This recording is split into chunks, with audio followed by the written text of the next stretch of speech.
ಮೇಕೆದಾಟು ಯೋಜನೆ ವಿಚಾರದಲ್ಲಿ ಕರ್ನಾಟಕಕ್ಕೆ ಮಹತ್ವದ ಆರಂಭಿಕ ಜಯ ಸಿಕ್ಕಿದೆ. ತಮಿಳುನಾಡು ಸರ್ಕಾರ ಸಲ್ಲಿಸಿದ ಪುನರ್ ಪರಿಶೀಲನಾ ಅರ್ಜಿಯನ್ನು ಸುಪ್ರೀಂ ಕೋರ್ಟ್ ವಜಾಗೊಳಿಸಿದ್ದು ಸಿಎಂ ವಿಜಯ್ ಸರ್ಕಾರಕ್ಕೆ ಭಾರೀ ಹಿನ್ನಡೆಯಾಗಿದೆ.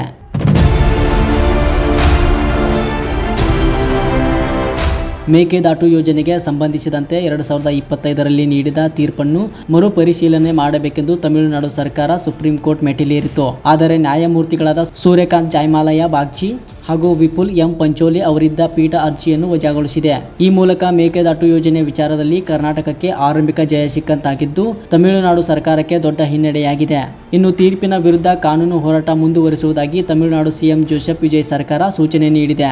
ಮೇಕೆದಾಟು ಯೋಜನೆ ಕುರಿತ ರಾಜಕೀಯ ಹಾಗೂ ಕಾನೂನು ಸಮರ ಮತ್ತೆ ತೀವ್ರಗೊಳ್ಳುವ ಸಾಧ್ಯತೆ ಇದೆ. ಒಟ್ಟಿನಲ್ಲಿ ಮೇಕೆದಾಟು ವಿವಾದಕ್ಕೆ ಸಂಬಂಧಿಸಿದ ಕಾನೂನು ಹೋರಾಟದಲ್ಲಿ ಕರ್ನಾಟಕಕ್ಕೆ ತಾತ್ಕಾಲಿಕ ಮುನ್ನಡೆ ಸಿಕ್ಕಿದರೆ ತಮಿಳುನಾಡು ಸರ್ಕಾರ ಮುಂದಿನ ಕಾನೂನು ಆಯ್ಕೆಗಳತ್ತ ಮುಖ ಮಾಡಿದೆ.